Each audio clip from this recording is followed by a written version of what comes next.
VG Kulkarni Memorial Lecture. This is our flagship annual lecture dedicated to the memory of our visionary founder director, VG Kulkarni. And over the years, of course, we've had a range of excellent talks from eminent speakers that have dealt with various issues, be it science, technology, education, society. And it's a nice thing to see all of you over here. Now, of course, this lecture is very special, but this year it's even more special because it also forms part of the follow-up Vigyan Pratibha workshop for teachers in high school science and mathematics from Maharashtra, Goa, Gujarat, Mumbai, whatever regions. And welcome to all of you. You're from KV, JNV, and AECS schools. And since I didn't welcome you, the teachers, formally yesterday, I know this is a follow-up workshop. You know the center already. You've been here before. But still, welcome. I hope you're enjoying it. I hope you're asking the people leading the sessions lots of questions. I hope you're getting ideas ki apne school mein wapas jaake how can we improve on these, what can we do differently. When you try it out in your own schools, how will you do it? What else can you do? So I hope you're having a great time here. Please have fun with science and mathematics. That's all I would say. Now, as part of the welcome, let me share a little bit about the inspiring life and the work of VG Kulkarni, the founder of HBCSE. So, Vinayak Gopal Kulkarni, Vigo Kulkarni in Marathi, VGK as most people would call him. So he was born in Belgaum in 1932, and his early education is in Belgaum, then Ratnagiri, Dharwad, eventually coming to Mumbai. After an MSc, he joins TIFR in 1953, and he did a lot of very interesting work in both solid state physics and nuclear physics, the two things that were in vogue at that time at TIFR. And he had a lot of papers, prolific research, and at some point he with some other colleagues at TIFR decided that they want to take the plunge into science education. And they realized there is a need for training both students and teachers. There are some issues that they were grappling with, and in order to improve the status of science education, especially for children, especially for sort of the weaker sections of society. So along with Professor B.M. Udgaonkar, VGK, they founded the center devoted from this. They started off with a grant from the Sadhurabji Tata Trust, started off at a school in Nana Chowk, and from there they moved here in, that was 1974, and eventually the center moves here to Mankhurd. But VGK was, of course, the director for almost 2 decades till his retirement in 1994.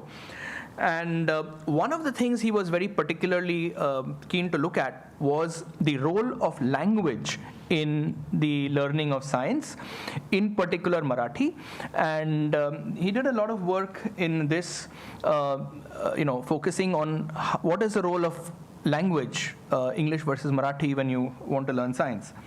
And one very fascinating thing is that everybody at the center, from what I have heard, was part of VGK's family.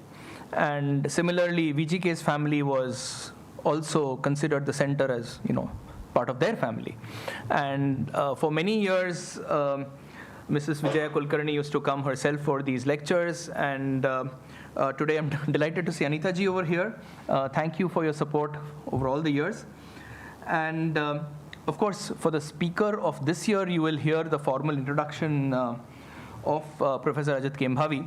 But when I spoke to him and invited him to give this talk, it's so rare to find somebody who says that, yes, I have personal recollections of VGK from my days in TIFR.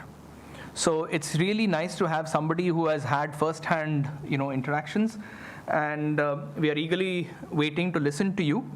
But before I get to that, I suppose I need to embarrass you a little bit. So on that note, let's see, whom do we get? Let's see, do we have You're from Kaiga, right? Why don't you come up? So there's a teachers workshop. So let's get a Vigyan Pratibha teacher, and let's see. Let's get one of our students. Come, Yogita, Ajit. Professor Kembhavi, maybe have you on stage. Yes. So, Come. So first, Yogita, you're going to give something. It's a bag, of course. Yes. It's a lovely bag. This is the spirit of having Marathi and English. So this is a compilation of Vigyan Pratibha learning units, bilingual in Marathi and English. So you can tell them what it is. Yes. विज्ञान प्रतिभाच्या अध्ययन घटकांद्वारे विज्ञान आणि गणित शिकूया मराठी व इंग्रजी. इयत्ता 8वी. So this is the 8th standard learning units, yes, now translated into Marathi as well. Yes. So this along with, of course, the bag, and I think you can then do the honors with. Sure. So, Yeah. Why don't you guys go over to the center where there's a little bit more light and Yes, people can take pictures. Thank you.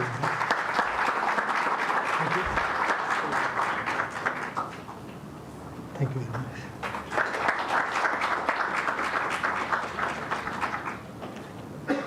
Thanks. You can keep it here. Yes. You can take it back. And okay, so let's get on. With that, we're going to look forward to a rather insightful lecture, and it's my pleasure to introduce our dean, Professor Anvesh Majumdar. Anvesh, over to you. Will you please go ahead?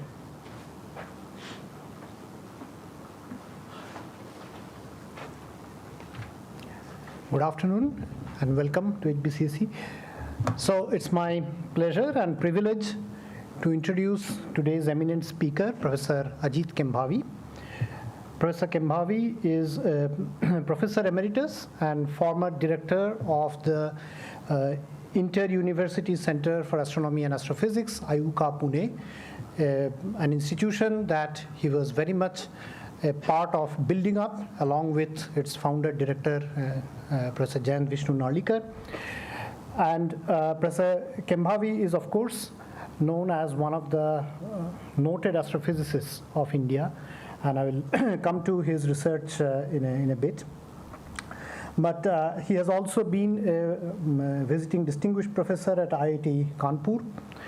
He has held many other distinguished positions, namely he has been the vice president of the International Astronomical Union, he has been the president of the Astronomical Society of India, and he has been the president of the Indian Association for General Relativity and Gravitation. He has been a member of the Space Commission of the Government of India and is presently a member of ISRO's Apex Science Board and the Chandrayaan National Committee. He is a fellow of the Indian Academy of Sciences and the National Academy of Sciences of India. So, as I said, Professor Kembhavi is a very well-known astrophysicist and has published widely, not only research papers, but also written a large number of books in English and Marathi. His primary research areas are galaxies, quasars, and high-energy astrophysics. He has also been deeply interested in the field of data-driven science, and presently he is interested in applying AI, artificial intelligence, to diverse problems in astrophysics, including galaxy morphology, classification of stellar spectra, X-ray binaries, perturbation of spinning black holes, redshift determination, and so on and so forth. He was the chair of the International Virtual Observatory Alliance and led the Virtual Observatory India project for 15 years, which has made important contributions to data management, analysis, visualization, and the development of tools for statistical analysis. He also headed a big data project supported by the National Knowledge Network. And he has led the Pune Knowledge Cluster, which works on projects related to environment, sustainability, health, and big data and AI. Now, apart from all this, Professor Kembhavi has also played a very important role in putting India on the international stage in terms of mega projects in astronomy and astrophysics, namely the 30-meter telescope, the TMT, and LIGO India, the Gravitational Wave Observatory of India. And apart from being a very distinguished researcher, Professor Kembhavi is an inspirational speaker and lectures widely across the country and internationally, and is also, as I said earlier, is the author of several books.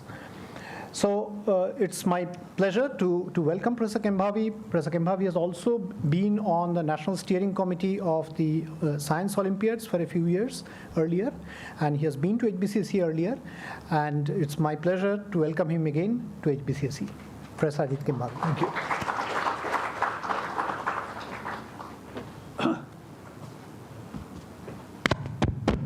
So, good evening.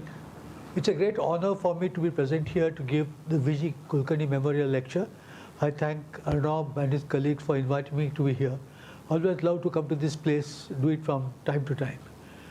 Now, I'm going to talk to you today about science in art and art in science. So I should, yeah, these lights should go off here. An astronomer's perspective. So I should tell you why I got to speak on such a topic. Sometime in June, Arvind Paranspe, who is the director of the Nehru Planetarium here in Mumbai, invited me to come over and give a talk, because he was arranging an exhibition in the Nehru Science Center about, they had invited artists to present scientific themes.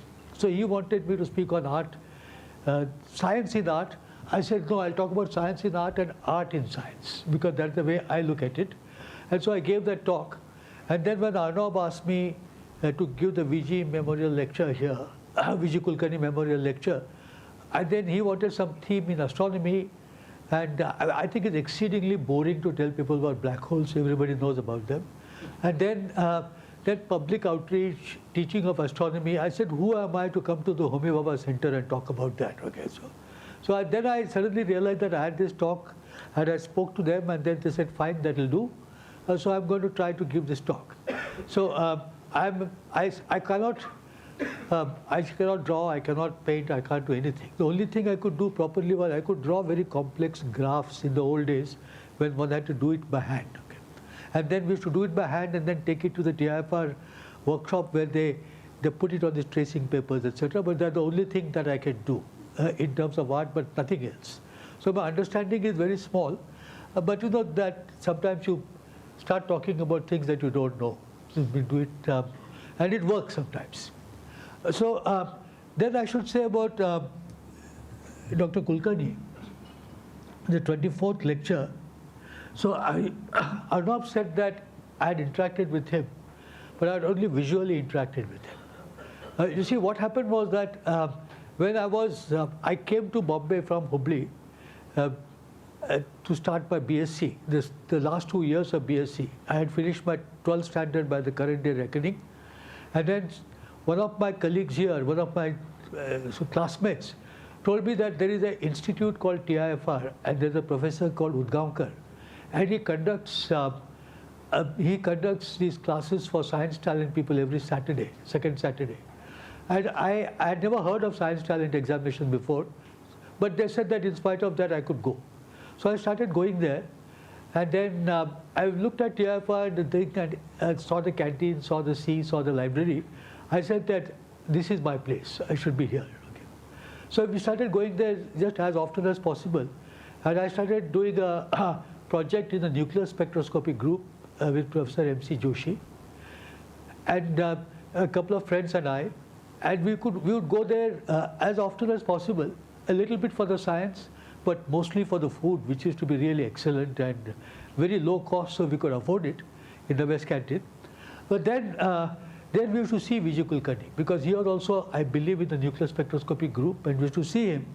And then I became a student of TIFR. I started my PhD there, and then again we kept seeing him, and I also heard that he was starting this new place. And Professor Udgaonkar, who was his mentor, was also my mentor, because I started going to these classes he used to conduct on the Saturdays, open Saturdays. And then, as it happened, he was the chair of the committee which was selecting people to TIFR for a PhD. Then he also, at some point I was offered a job, and then he was the chair of the interview committee, but they never interviewed me. Then he was also the chair of the committee for awarding a postdoctoral fellowship that I had applied for. Okay, so he just sort of settled my life for me. And then by coincidence, his son, who used to be young in those days, so he later became director of IUCAA Pune, which is only a kilometer or so from where I live. And recently he moved into the building that I live. Okay, so you can say, what is my life? Udgamkar to Udgamkar. Okay, so I should say that my association with Vijay Kulkarni was over many years, but I used to see him from a distance, and I also believe that I visited the school in which the Homi Bhabha Center was located. Right, so so let me first begin with the artist side and my interpretation of the artist side. What do artists see? How do the artists see the world? And this is going to be through examples. I mean, no theory, going to be pure examples. And I just realized this afternoon that I only have paintings. I don't have other forms of art here. Okay, paintings is what I'm generally fond of and is there.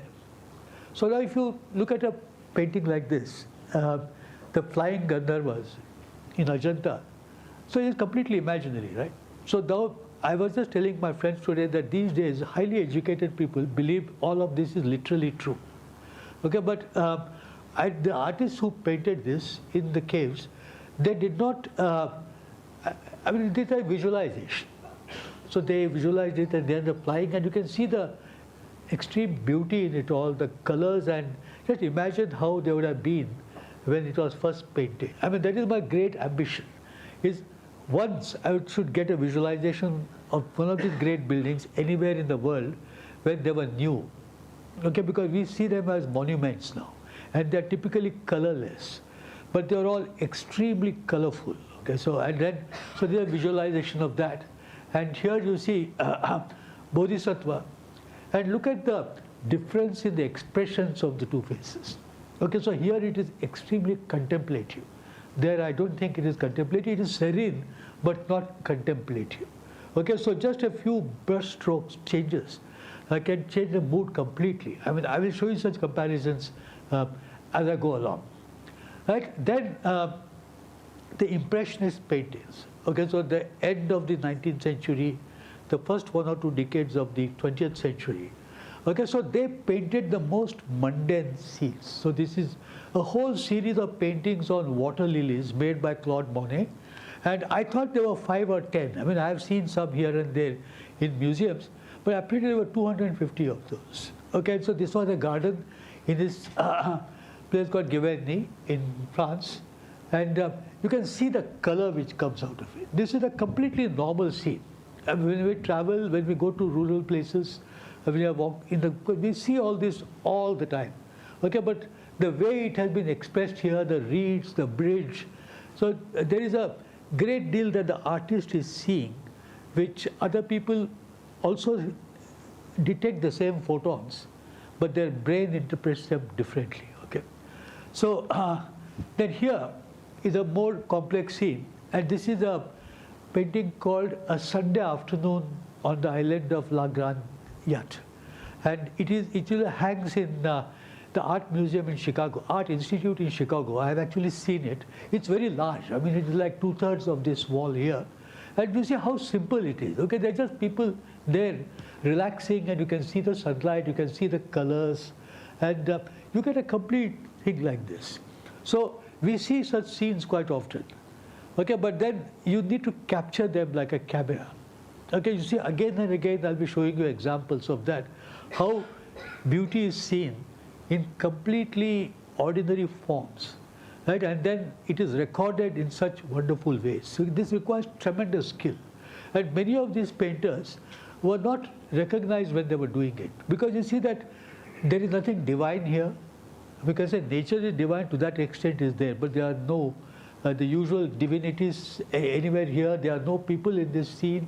So it is just nature which is being depicted. It took a long time for people to actually appreciate these paintings. And the person who had the most lack of appreciation, of course, was Van Gogh. Okay, so he lived only for 38 years. He had made hundreds of paintings. I mean, if Van Gogh comes on sale, you're typically talking about $150 million, okay, per painting. So he sold only one painting, and that was also a cousin that brought it from him. And so another very everyday scene, and this is from Bombay. I believe it's a Kalbadevi Girgam area, and this is by S.H. Raza. So again, a very famous Indian painter. He lived in Paris for much of the time, and look at how ordinary this scene is. Okay, just a tanga there, okay, but then when you look at it, it becomes very evocative. The colors, the way the colors are mixed together, and so you need to, your brain needs to be zapped by these things when you look at them. Only then you can actually paint like this. Right, and this is an extreme example where this is by Van Gogh, and it's called Starry Night. And you see those stars have become like galaxies, okay? They have become whirlpools. And that is because he was slowly losing his mind. And he saw things like this with extreme perception. Okay, so it was, his judgment was clouded, but it made do these beautiful works like this. So I'm just telling you how individualistic it is. But then closer to home, again, Jamini Roy. And so you see again, Jamini Roy, I mean, you must have seen paintings by him. Those eyes are very typical, and then very static images. Very, very static images. And you don't imagine that a thing like this can become famous and can give you joy. But when you see them, I mean, there are two houses in Calcutta, both of which I have access to, which have multiple Jamini Roy paintings. One is Professor Jishnu Dey and Meera Dey, and he is no more there. He's the son of Vishnu Dey. So he was a great Bengali poet. And Jamini Roy used to visit their home, stay there for 2-3 days, and have a good time. And then he painted something and left it in the house. So if you go to Vishnu Dey's house, I mean, you can Jishnu Dey's house, there you can see whole walls covered with these paintings. And then there are the K.C. Das. They're famous for their sweets. Okay, so I got to their house, and there also they have lots and lots and lots of Jamini Roy paintings. Right?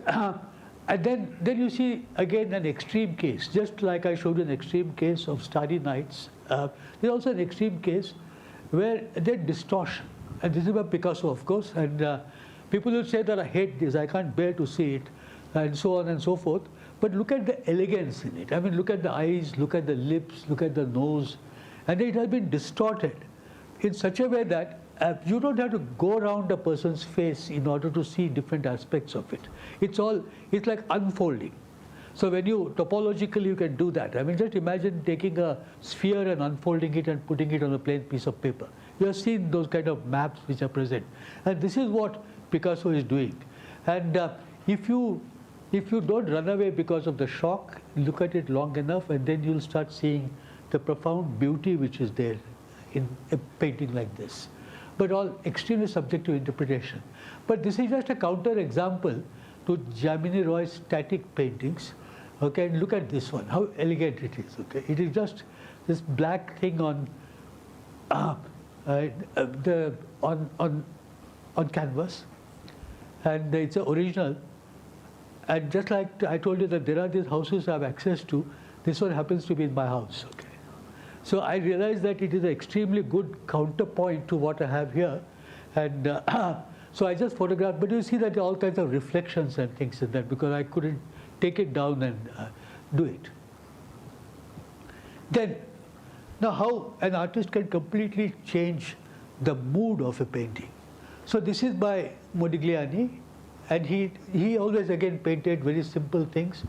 But look at the extreme beauty of the composition, the body language, and Modigliani, of course, the Italian, but I can't help feeling, I mean, I couldn't read that up, but I can't help the feeling that this is very French. Sitting like this, okay, then in evening, if you're on the street of Paris, lined with restaurants, at about 5 o'clock, 5 to 6 o'clock, you'll find lots of men and women sitting there, and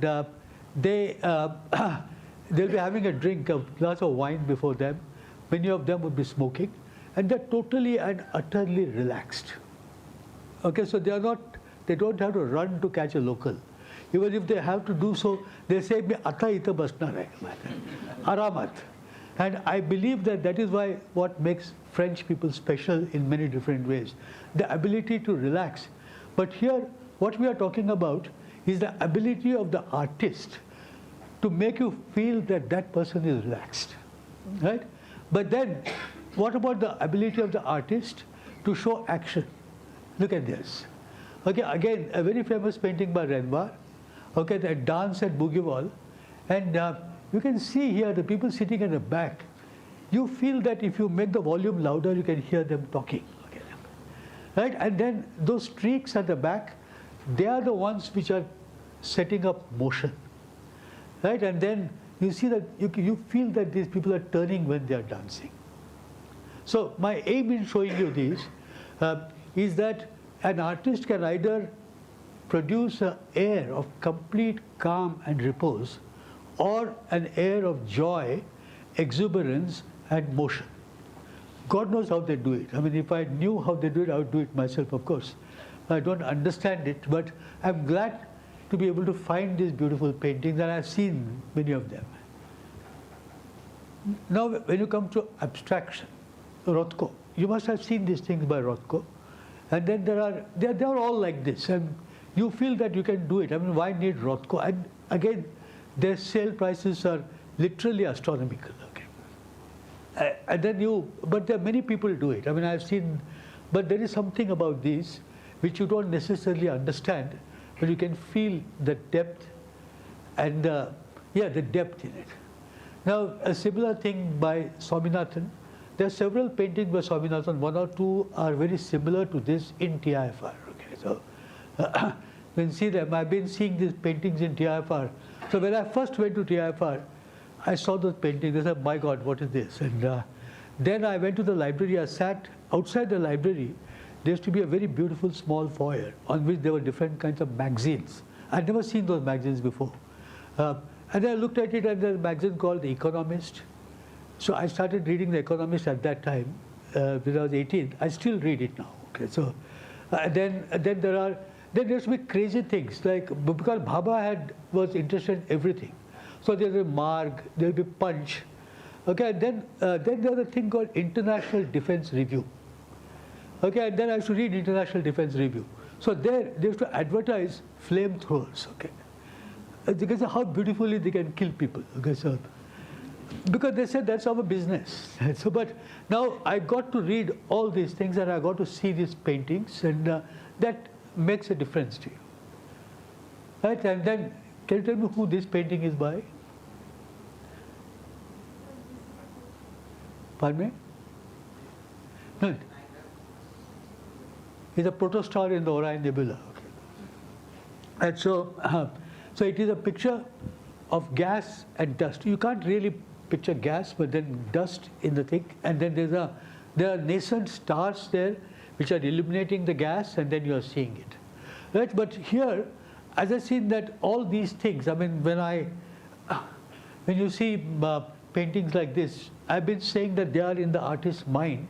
To that extent, this is also in the artist's mind, because see, the point is that the light, we are so far away, and these are very, very, they're very thin kinds of gas and dust, and you never have enough light to see them in true colors. So what you need to do is to realize that these beautiful colors are there, and then you take them in different filters, and then you combine those, and they produce a colored image like this. So it requires a lot of talent to be able to do this. And then look at this. Okay, so it's a field of stars, and suddenly there is a black hole there. So when this was first spotted, they thought it's actually a hole in the galaxy. It's a tunnel through the galaxy where there are those stars. And but what is the probability there will be such tunnel and it will be oriented in such a way that you see the dark thing? Then it turns out they're actually stars. I forgot to include that picture here. So if you take a picture of this in near infrared, then you'll see stars wherever those things are. Okay, so you know it's not a hole, it's just a cloud there. Right, so now science in art. So now so far it has been just art, artist's eye. But now my interpretation, I mean, don't go by this, it's neither correct nor accurate. It's just talking. So science in art. Okay, so again, one of the greatest practitioners of that is Leonardo da Vinci. And then you see that he did all, there's a famous thing there, you stretch out your arms and things, and what the radius of your body and so forth. And he was a polymath. He was a great painter. Some of the greatest paintings are by him. But he also was an engineer, and he desperately wanted to have flight. So look at the beauty with which this has been done.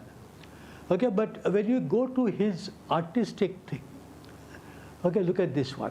I like it very much. It's called the Annunciation. And what is happening here, the story, is that is the angel Gabriel. Okay, the angel Gabriel is telling Mary that she is going to be the mother of Jesus. In one place it says the angel is telling her, and the other place it says that it's asking her whether it will be all right if she did it. Okay, so I have to still read up in detail about it. Okay, so now this is a painting obviously of extreme beauty, but it was one of his earliest paintings. And he was working in a master's studio at the time, and he was only 19 years old when he did this. Okay, so there are some shortcomings in it, etc., but I don't understand them, but they're there. Now, my point in showing you this painting is the science in it. Okay, look at this. So this is what is called as the vanishing point, right? So what happens is that there is a horizon in the picture. The artist can decide, and the yellow line is the horizon. And then you see, like you see the rails of a railway line, and then we look at them in a distance and they seem to meet. Any parallel lines seem to meet at a very large distance. And that is what produces the perspective. Okay, so you see that these are the lines here of this building, and you can see that they are made convergent, and so they all converge to one single point. And that gives you the perspective. Right? So they had to invent these things more or less at that time. And then I read recently that there can be more than one vanishing point. And when I give an example, you immediately, there can be three, with one on the top and one on the bottom. But apart from, but yes, before I go into that, see the other beautiful example. I was in Hubli recently, and in my brother's place, I saw this painting on a wall. It was a reproduction, of course, and I immediately photographed it because I feel that this is an extreme case of the vanishing point. Okay, so it's called the Poet's Walk, right? And all of them seem to be converging at that point, and you look at the line of trees, right? So there's a lot of science, there's a lot of structure which goes into the paintings, and then on top of that, see the importance of this is look at the way their faces are glowing. The faces are actually glowing, okay? And to produce that is extremely difficult. And to produce that when you are 19 years old. And then also, these are amongst the first paintings which showed that. So like I showed you the paintings in Ajanta. And again, those are the first paintings of that type. Okay, so there's a lot of inventiveness. Then there are the detailing. You see the shadow here. The shadow means that the angel has got a corporeal body, because normally the angels take to be just wispy. Like light can pass through them. Here they're making corporeal, look at the heavy wings. Okay, and then there are the trees and there are the mountains, and you can actually see the perspective. So there's a great deal of science which goes into it, the kind of paintings, because they survive for a long time, and so forth. Then of course you have got the Mona Lisa. And there have been hundreds of millions of people these days who are disappointed by the Mona Lisa, because you go there, and then you have got a hall, small hall in which there is a painting, and then there are people, there are lots and lots of people, and they say, oh my God, I came all the way to see this. Right? The point is there, I've heard that they're going to remove it from there and put it in another place, because if you just go around the corner from the Mona Lisa, there are other paintings by Leonardo da Vinci, and they're fabulous. But now the Mona Lisa is a very great painting. Right? And for example, if you look at I forgot to show you the arrangements of hands in the earlier painting. There were 3 sets of hands there. Yes, I forgot to make that point. But you can see the thing. apparently this is anatomically extremely accurate. Okay, the bone structure and the thing. So these guys used to go and dissect them. Michelangelo also used to do that. I mean, if you look at his sculpture, you can see the details of the muscles. So how did they do that? They used to actually go into mortuaries and dissect the thing there in the darkness. You could just light a candle. And that is because it was completely illegal to do so. If they had been caught, they would have been hanged. Right? So there is detail, and then the way a perception, you can see it here, it says that technique blending colors and tones to create a hazy effect. So there are lots of elements of greatness that are built into these paintings. Now look at this. Okay, so you can't imagine what it is, and because there's a man's human face, there's a bird, then there are craters like on the moon, there's a comet, and there's something in the earth, and it seems like totally crazy. But in order to see how crazy the situation is, I've just cut out a small portion from it. When you look at the full one, it is really crazy. Okay, so this is by Escher, and Escher used to work with Roger Penrose to design some of these paintings. And then you see, you don't know whether this is up or down or right or left. And Escher, you must have seen Escher's thing with the staircase. You go around the staircase and then again you come down. And then I sometimes show this when I'm talking about curved space-time, because you've got a small section of it which is quite normal in some sense, but when you look at the whole thing, the topology is very complex. Okay, so this is a very good example of that. And look at this by Salvador Dali, again, who makes all kinds of crazy paintings. But here, he's talking about the fluidity of time, you see. This is my interpretation of it, because time is relative, time can shrink, time can expand. And so he gives you an extreme visual depiction of the relativity of time. Right, so then, again, when you come to IUCAA, which was the building was completed in 1992, and Charles Correa was the architect of it. And at one point, we went to see him. Dalikar asked Naresh Dadich and me to go and meet Charles Correa, and I had heard about him because I come from a family of architects. And then he said that he was desperate to design an astronomical institute, because he had designed an astronomical something like a museum in Jaipur, and he wanted to do the real thing. And so he was very delighted, and then we worked together on it. And the idea was to build science into the building, okay, but without having science into the building, but without making it obvious. Right? So you can't have pictures of Saturn all over the place, okay? So that is not what he wanted. What he wanted was something a little bit more subtle. So I'll show you some examples of that. I mean, this is another picture of IUCAA. And then you see, you can see the Foucault pendulum, and you can see the bob of the pendulum moving across. A Foucault pendulum is, you hang it up, and it's a very long, it's just an ordinary pendulum, except that it's very long and very heavy, so it cannot be easily perturbed. And the plane of the pendulum is fixed relative to the stars, distant stars. So if you are at the North Pole, and if you had a Foucault pendulum there, every 24 hours the plane of the oscillation would go round.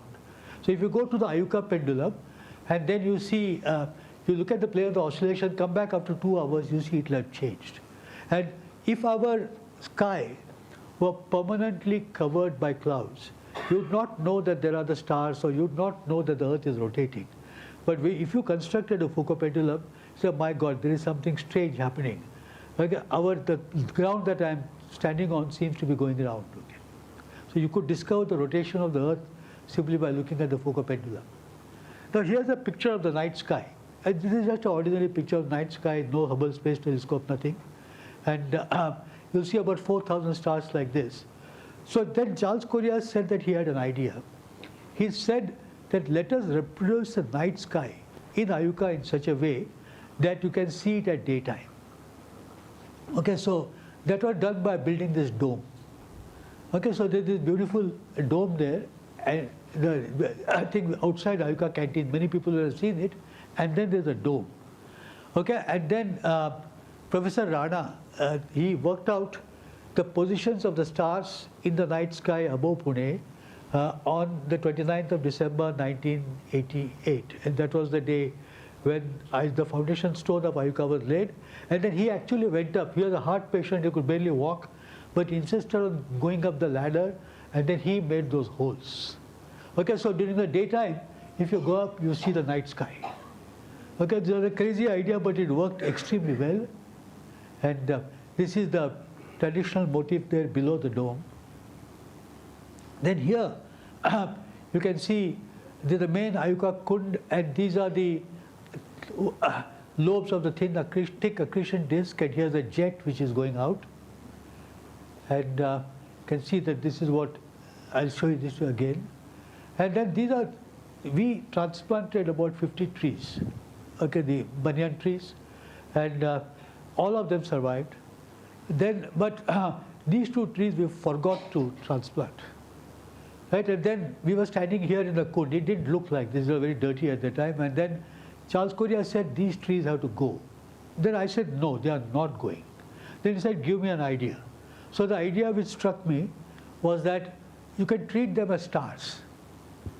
Okay, when you treat them as stars, if there are two stars, they won't stand still in space. They'll be going around each other like a binary. So there are two gravitational pulls because of the two stars, and then there's a centrifugal force which is there. Okay, the net result is that if you work out the gravitational field, I mean, this is what happens in a binary system, X-ray binary system, and then you see here that if you, this is the way the gravitational field, effective field goes, and you take a section, and then you get these things that are known as a Roche lobe, and then there are these 5 special points there, which are known as the Lagrangian points. So this is how we did it. This is mathematically exact. It was mathematically exact on the day it was done. But now the trees are growing. The relative masses are changing. So it is no longer exact. Now here now you see that this is known as the first Lagrangian point. It is there at the intersection. This is the first Lagrangian point, and matter flows through that. And then there are many crazy stories about the first Lagrangian points. Okay, one is that we wanted these disks. And then I asked people who can make the disks for you. Creation of art. Then they say there's a Panganti Chowk in Pune. तुम्ही तिथं जा ते तुम्हाला बनवून देतील. पानगंटीचं दुकान आहे. So I went to Panganti shop. Then ते असे तबकड्या पाहिजेत 5. 1 महिना they said. Okay. So we wanted it in 3 days time because that was the inauguration. Then I managed to convince that guy to come with me. Then he came and looked at it. He said, "Bar mein banun de do." Okay. Then in 3 days he made the thing. So once another story about the Lagrangian point is that Abdul Kalam, when he was the President of India, had come to our auditorium, and Professor Nalikar had written to him and said, that can you come to IUCAA because you're coming so close? And he said their office had 2 minutes, and then he came in. When he came in, he looked at the statue of Aryabhata, and then he stood next to it, and then he never went back. Then he walked and he came here. Then he saw the Lagrangian point. He actually stood on this. And because he had his own theory of the Lagrangian point, which I believe was completely wrong. Okay, but I was the last person to tell him that. So I'm saying that these are all things which attract people very much because they have heard of them, and there is art, and the art comes out of science. Other example, last one, is fractals. Right, so you've got these fractals here, and the Sierpinski gasket. So you see that there are trees there now, but at one point there was nothing there. And then you see here that you've got this large triangle which has been broken up into smaller triangles. You could go either up or you could go down infinitely. So there is no scale in the system. So these are the kind of designs which have been built in them. So science in art, and the last part of my thing is art and beauty in science. Okay, so you can see this here. This is from Darwin's book, Descent of Man. And you can see the quality of the thing which is there. I don't know who made I don't suppose he made the drawings himself. I don't know that, but look at the quality of the drawings and how much it depicts. So, for example, there's this book by Salim Ali on Indian birds, and I used to have it with me for a long time. and there are paintings of birds there. Because when the book was first published, it was not easy to take photographs of birds. So they made the painting, and when they made the paintings, they emphasized the right elements. Those became works on art themselves. The book I had has become old, so I asked them for a new one. So they sent me a new edition, but that has got bird photographs, which are very nice, but not really the same thing. But now, because of the improvement in the technology, one can get perfect photographs of birds. So art changes. And this is Indian hill birds, Salim Ali. Right, and then look at this here on again different caterpillars, flowers, butterflies, the quality of the thing. I've already shown you this one. So this is what you expect. It is known that there is a supermassive black hole at the center of a galaxy. So now our black hole is quiet, but if it becomes active, it can become active if it starts swallowing matter. How much matter does it have to swallow? About one star like the sun per year. Like Bakasura, so it is like that. Okay, so there's one bullock cart full of food for Bakasura. But here, 1 star per year to the black hole. Then it becomes active. And then once it becomes active, then there are the jets which come out of it, and you get what is known as a quasar. And look at this beautiful depiction which I already showed you. So what is this? So there is a compact object here, which is a black hole. And this is a star which is next to it. And the black hole is pulling in matter from the star, which goes and forms a disk and starts emitting radiation, and again jets come out. This is not a true picture, of course. This is an artist's impression, a scientific artist's impression of it is. Now the beauty of the cosmos, and now this is a picture taken by the Hubble Space Telescope, and it's a small, it is about 1/30th of a degree by 1/30th of a degree, 2 arc minutes by 2 arc minutes. And if I ask you how many objects there are here, you'll see a few hundred. There are actually a few thousand. And because this is taken away from the plane of our galaxy, each one of these dots that you see is not a star, it's a galaxy. But here, there's one star, that's all. Everything else is a galaxy here. So if you look at this tiny dot here, now that would have about 10 raised to 11. That means 100 billion stars roughly. And now we know that every star has a planet, so 100 billion or 10 raised to 12, 1,000 billion planets. And so even if the probability of there being civilizations is extremely low, still you could have millions of civilization in this very small piece of the sky. Right? So then, of course, it's all very beautiful. And then when you look at it, look at stars, I mean, what is this thing? And which could easily pass for a lovely painting on the wall. So you have here a single, the star which has exploded and become a white dwarf. And this is a gas which has been thrown out, and it is known as a planetary nebula. But an even greater explosion. Many of you might have seen this sun. So this is not a Crab nebula. When a really massive star explodes, you get a black hole or a neutron star, and then you get a supernova like this. And these supernova are very important because many of you are wearing gold around your neck or around your arm. Okay, the gold is made in supernovae because you can go up to iron within the stars. In order to make gold, you need a supernova explosion. So everything that is in our bodies which is heavier than iron has come from these explosions. Now the question is, where do you make platinum? You can't make platinum here. And to make platinum, you need lots and lots of neutrons. Okay, so the expectation, these are all the mad expectations, was that if two neutron stars come close together and they merge to form a black hole, then you'll get platinum. Now, who will you think will buy this idea?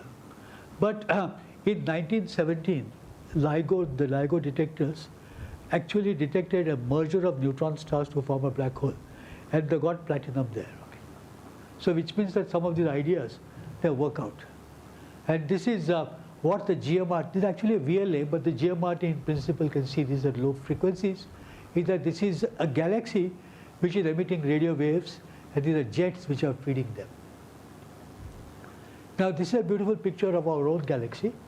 So nowadays you can't see it, but if you go to a dark place, you can see the disk of the galaxy. Here you pan your camera across the disk in near infrared and you get this. But what I want to show you as a part of the beauty is what happens if you go very close to the center of the galaxy. Right? You can, because using very large telescopes, very high resolution imagery and near infrared radiation, you can actually look at the stars which are there very close to the galaxy. And the motion of a single star called S2 has been followed for more than 20 years by two groups of people, one in the US and one in Germany. And then what they did was that they followed, you see that the point in the center of the galaxy denoted by this, which is called Sagittarius A star, and that is considered to be the center of the galaxy. Okay, so people have observed the motion of a single star, and that star S2, so you see that from, it started in 1992 and it's going on till 2005, 2010. And you see what is the star doing? It is so beautifully moving along an ellipse. You can imagine when those people, and the red points are by one group and the blue points are the other group. So they validate each other's results. Right? So then, and who did this before? 400 years before that, Kepler did it. Because Kepler was given data on the planet Mars by his supervisor Tycho Brahe. And Tycho Brahe gave it to him because he thought Kepler is a very clever guy. I want to put him in his place, give him the most difficult data. And Kepler proved that Mars is going on orbit like this with the sun sitting at one focus. And here, the center of the galaxy is sitting at this focus. You can see the sheer beauty in this figure, okay, which has transferred over 400 years from the orbit of Mars to the orbit of a single star around our thing. And what is happening here? Because you see that there's a supermassive black hole there. And with the field of the black hole is so strong that you have to apply general relativity. And when you do that, there's a precession of the perihelion, meaning that by the time an ellipse is completed, it moves a little bit. So over a period of time, the ellipse will move like this. You'll all agree that this is very beautiful. Then this is a real picture of a black hole.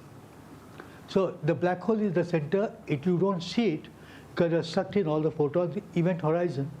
But the more beautiful thing is a mathematical picture of a black hole. So this is known as the Penrose diagram. Okay, and it depicts completely accurately the gravitational field around a black hole. And what you see here, it is in such a geometry that the black hole has been stretched into a blue line. And these yellow lines are at infinite distance, meaning that the upper portion completely describes the space-time, infinite space-time around the black hole. Right? So this is known as the Penrose diagram, due to Roger Penrose. And then you say, what is the bottom part? The bottom part was initially not there. Only the half was there. And then people decided, why have a half, have the whole thing? And this becomes a white hole. Right? So you can drop a thing into a black hole, and in principle it can come out of the white hole. So this combination can give you a tunnel. Like when I was coming from Pune to Bombay this morning, I could have, the impossible to cross the hill, but there are the tunnels, you go inside them. So this can provide a tunnel through space-time. So in principle, you could go to a galaxy which is 2 million light years away. And when you see all these science fiction movies, that is what you have. It comes out of this beautiful diagram. And then, now I'll quickly pass through. Look at this galaxy here. So many years ago, when image processing was at its infancy, so at that time I used to play around with these things and make them look beautiful. And there was a famous photographer called Ashwin Mehta. You might have heard about him. So he had come to IUCAA, he saw me doing it. he said, let's photograph them and make an exhibition. Can I speak for 5 minutes more? So what I did was that I produced all these beautiful images, and then we made, I now call them hyper-processed images, because there's no connection between what goes in and what comes out. And we had an exhibition in the Pyramid Gallery in National Center for Performing Arts. Okay, so one of those things, this is known as a flat field, meaning that when you use a camera in your, when you, the CCD in your camera, for example, it is not, the efficiency changes from pixel to pixel. You don't know that because your light is so strong. Astronomers had used very low light. And then they had to contend with how to take this. You see that each pixel has got different intensity. So what I did was that, so I played around with it, and you see that I put in color and it looked like this. And then I eliminated certain frequencies and kept the others, and it started looking like this, so that became a part of the exhibit. The last two things. Now we are talking beauty in science, but what about beauty in physics? Okay, I mean, can I go below all these diagrams, the astronomical images, and look at the physical laws and see what beauty is there in that? I just want to mention that. So one thing which I really like, is known as the principle of least action. So to understand it, you say that, supposing you are here and you want to go there, so you will go along a straight line. But you could have gone like this. Right? You could have gone this way. And why don't you do that? Because if you just imagine doing it in an auto rickshaw, you will end up paying a lot of money to go like that. So the auto rickshaw wants to maximize action. You want to minimize action. Okay. Right? So then the beautiful thing is that there is this is called the principle of least action. It doesn't matter whether the space-time is curved, because then there are no straight lines, there are geodesics, but you can still work it out. If you go to electromagnetic theory, you can define an action and you can say that the fields obey in the principle of least action. That allows you to derive the equations of electromagnetism and the whole of the physical laws. For example, Einstein struggled for 10 years and he gave his equations, field equations of general relativity. And then immediately after that, Hilbert wrote down the action, just one term, and derived all the equations straight away from it. So if Hilbert had done that just a few months in advance, instead of being Einstein's equations, there would have been Hilbert equations. And so that is the power. And another thing is that this lady called Emmy Noether, and she was a mathematician in the first few decades of the 20th century. And then what you can see here, why are there these two photographs? Because it is like a mirror image. Because Emmy Noether gave a wonderful theorem. So those of you who know physics know that we depend very much on conserved quantities in physics. Okay, energy is conserved, momentum is conserved, angular momentum is conserved, right? So where do these conservation laws come from? What is the basis of them? What Emmy Noether did was that she proved that every conservation law comes from a symmetry. And every symmetry gives rise to conservation law. So where does energy conservation come from? It comes from time symmetry, okay, homogeneity of time. Meaning that if a system doesn't depend on time, energy must be conserved. If now, so you see that if I rotate a system and it doesn't change, angular momentum must be conserved. Right? So these are very straightforward. But there is reflection symmetry, like you saw Emmy Noether's photograph being reflected in a mirror. Now, if you reflect a physical system in a mirror, you get a mirror image. It used to be thought that a mirror image like that must be a real possible world. And then it leads to conservation of something called parity. Then in 1955, I think, if I get the date correctly, so it was theoretically predicted by Lee and Yang that in weak interactions, parity must be violated. And then it was Madame Wu who did an experiment and showed that it was violated. So those two people got the Nobel Prize and she did not get it. So then there can be even deeper symmetries called gauge symmetry, Meaning that you know that electric charge is conserved. All of you will know that. Where does that come from? That comes from something, electromagnetic theory is gauge invariant. So you can go into higher dimensions and have the symmetries. So now, Emmy Noether, being a woman, and she was a Jew, so she was extremely persecuted. And then she lost her job.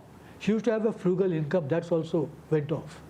But then Princeton University agreed to take her to give her a position, and she went to the US, and then she did all her wonderful work.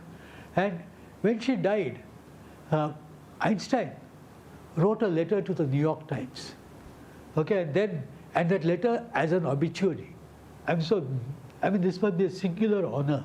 Albert Einstein is writing your obituary in the New York Times, and he said that Noether was the most significant creative mathematical genius thus far produced since the higher education of women began. Okay. Right? So that is the power of beauty. So I'll stop here. Thank you.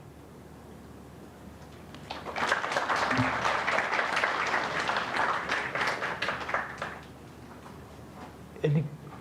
Yeah, I can take questions if you allow.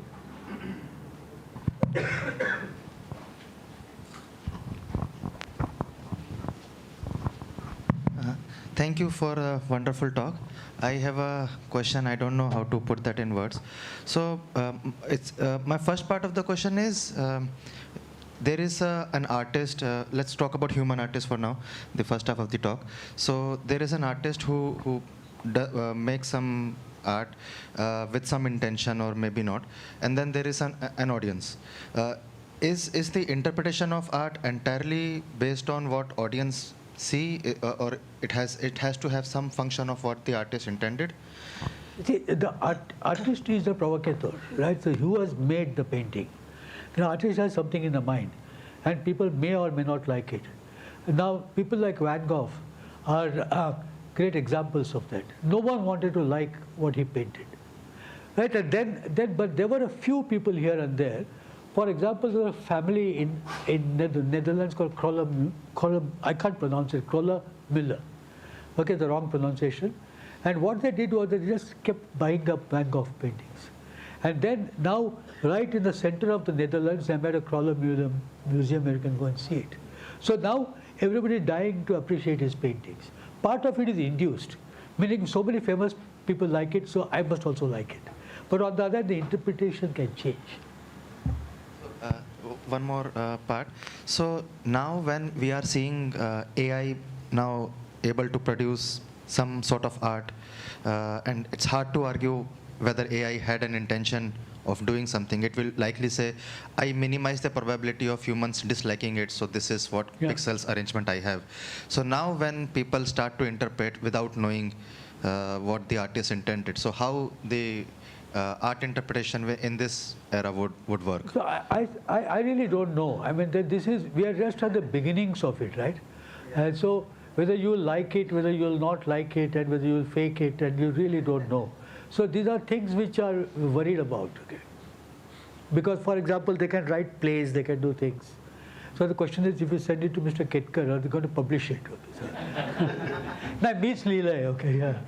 And so it is. It really. These are early days. Okay. Yeah. Thank you.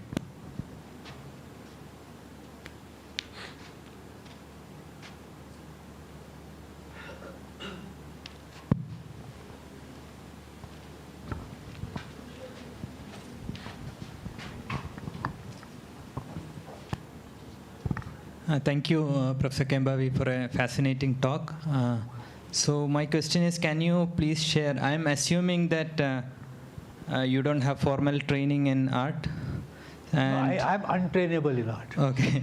But then can you walk us through your experience of learning? How did this, in order to appreciate some of these artworks, it's not straightforward. It requires some training and some learning. Can you walk us through your journey of learning and training? I think that it is just I'm not trained in music at all, but I like very good music, and I get upset by bad music. Okay, so the thing is that it just comes. So I started looking at these things, and as I said, going to TIFR was a very important step for me because it was all there. But the thing which I missed was that several artists were coming there live. Ara used to come. Okay, and then you could, if you are nice to him, he gave you one of his paintings. Okay, so I did not understand the importance of that. Okay, but then I slowly got used to it, and then my close family are all architects. So then we used to go and look at these things together. And so they could make their living through art, I couldn't. But we could go and appreciate these things. Then I started going to museums abroad. So you just like it, you see. Just like you can like old Hindi songs. It comes out of association. Okay, thank you.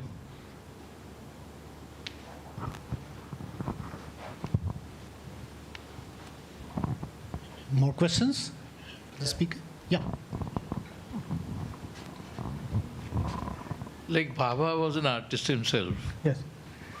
How many scientists we can name globally who are themselves really good artists? There are people who are good musicians. Einstein was one of them, and he used to play the violin. And I can't recollect, but there are people who do that. Ramana was a pianist. Ramana was a pianist. Pardon me? Oh, I see. Okay, I did not know that. And but yes, bongo drums. Yes, and I know at least one very famous astronomer who is a professional rock musician also. That is Professor Alex Zale from Johns Hopkins University.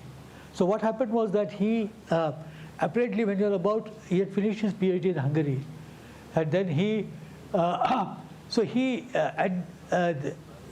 was not finding a job as a cosmologist.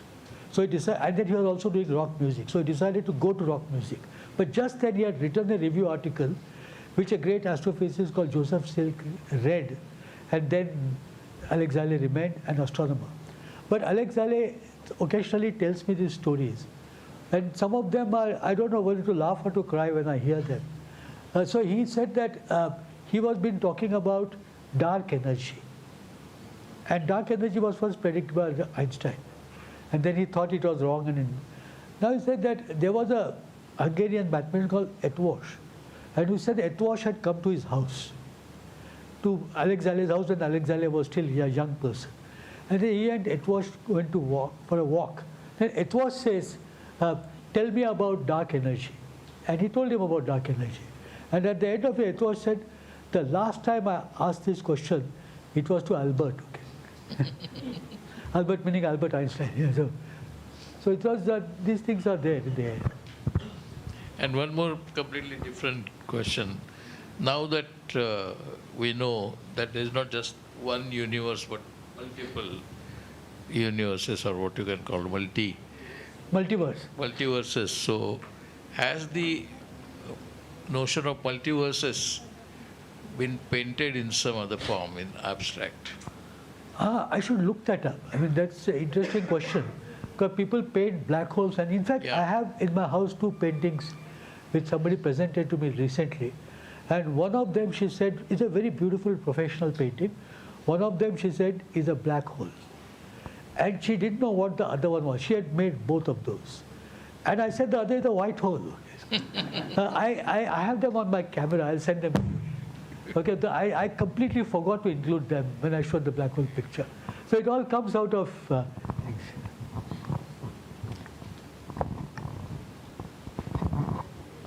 Thanks for the talk, sir. I had a question more towards the science side of it. Like when you showed us the artist impression of a particular phenomena or a particular object, how much is the liberty for the artist to, how much liberty does the artist get there to make those kind of impressions? See, I showed you almost no objective pictures, right? So I look at this annunciation. I know there are people there, but the whole thing is completely crazy if you look at it. So every picture that I showed you required serious distortion of what we call as reality. Okay? So I did not show no real pictures. So there's a lot of interpretation in that. But the interpretation, and an extreme case, of course, was Starry Night or the Picasso's thing. but these all studied. And it was just an arbitrary whim, because Picasso did these paintings over decades. And then he had his periods and he used certain colors, certain shapes, certain forms. So the mind was evolving. And at any given time, the mind was seeing specific things. It's very structured, very organized madness.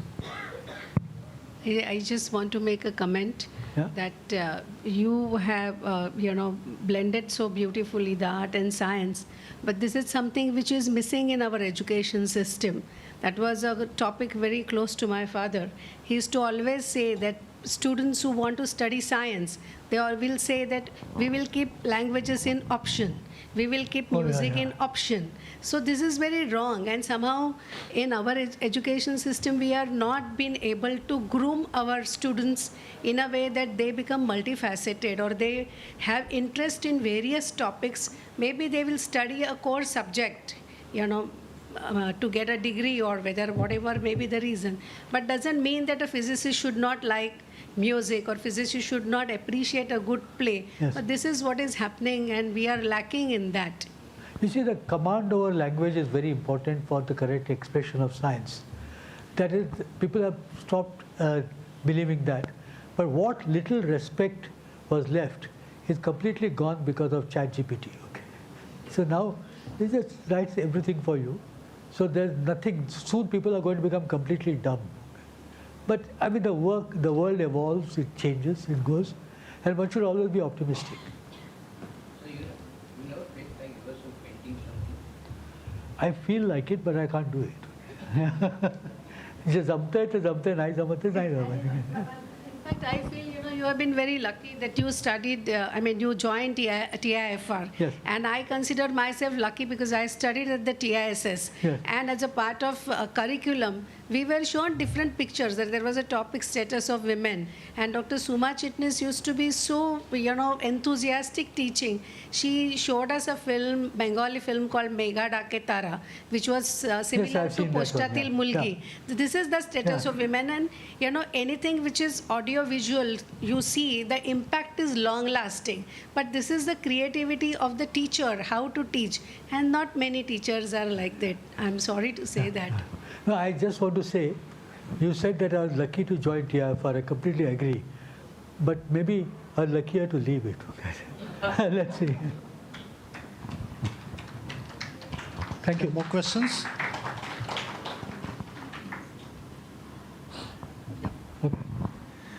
Actually, I have a comment. I think actually both artists, in the sense of painters, musicians, dramatists, whatever, and scientists are creative people engaged in creative endeavors. And I actually find that most of the scientists I know have a very creative side which manifests itself often in music, dance, art, whatever else.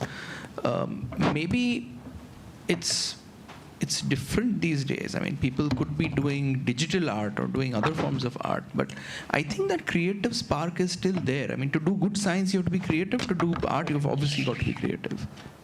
So I don't think there's a difference between the two. Yeah.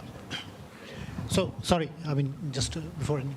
So, you mentioned Emeritus at the end, and I think, so the general feeling about science is that as opposed to art, if I may say, that science has a particular structure, a particular rigor, a particular method, and art can be more free and more fluid. But one thing perhaps that is shared is the notion of symmetry in both, right? And as we know, in physics, that has played a big role. And even going beyond symmetry, perhaps, even in physical theories, often some theories are thought to be correct if they are elegant or if they are not all over the place, right? So do you think that this is a driving force behind science, that the search for something elegant, something symmetric, something beautiful, which is even among the methodical structure? Yeah. And artists also perhaps share that passion in their creations? Yeah, you see that simplicity, making things simple, Simple, yes, exactly. is extremely important. Yeah. And you see that all beautiful theories turn out to be very simple. The equations, the action principle and the equations are very, very simple. So if you look at Dirac's theory of the electron, for example, the quantum, the Dirac equation, he tried all sorts of things before that, and none of those were elegant. And but this was there, it became so elegant. Okay? Or Einstein's equations. If you look at the early equations, they are not very nice. The final form is extremely elegant, and it's always true. And then there is, of course, I did not mention the notion of broken symmetry. I mean, I should do that, because we said that symmetry leads to conservation laws. But there is a notion of broken symmetry. And when you break symmetry, what do you get? And when we are graduate students, it's a joke, you get a particle. Okay. An example of that is you take a badam and you break it, a badam shell, and you get a particle inside. Because that was the time when this was happening. Is that there are theories in which the Lagrangian is symmetric. It's inherently a symmetric theory, but the solutions are not symmetric. And that is where it's called spontaneous broken symmetry. So symmetry is important, elegance is important, but you can't just say that this is very elegant, but I'll stick to it. You have to keep moving your ideas of elegance. Okay. Yeah. Thank you. Okay, if there are no further questions, let's thank the speaker for the wonderful talk. Thank you, Professor Kembhavi. And everybody is invited to tea outside. Oh, Deepa, sorry. I'm sorry. Yeah. So, thank you, Professor. Should I go off?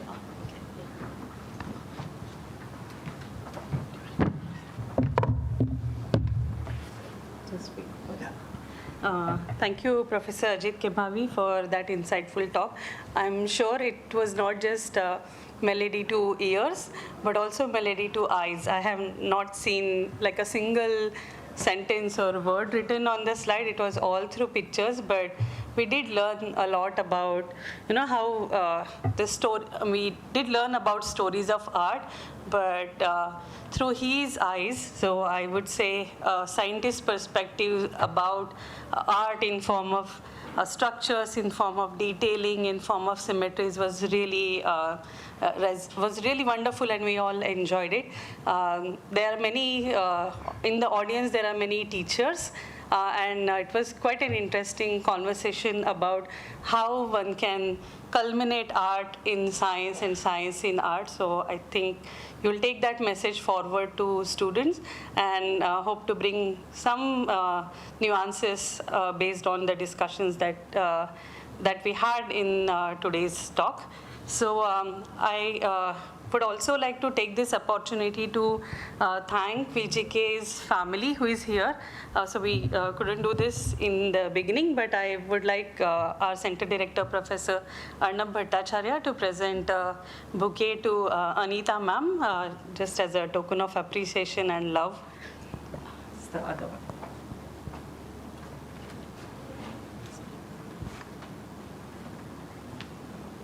Can you come up?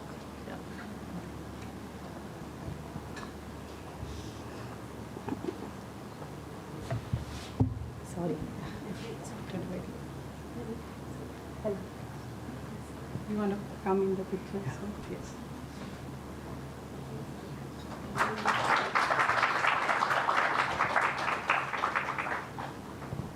Thank you, ma'am. Many thanks to, again, Center Director Professor Arnab Bhattacharya and Dean Professor Anvesh Muzumdar for making the platform and giving us opportunity to organize this 24th VG Kulkarni Memorial Lecture. And I would also thank all the members from Dean's Office, Center Director Office, Public Relation Office, Administration Office, C-Lab, and IT support, cosmetic and canteen staff for making all the arrangements and doing a wonderful contribution to make this program quite smooth. So I request everyone to proceed for high tea outside, and I'm sure we can have still some more conversations informally, but thanks for attending. Thank you.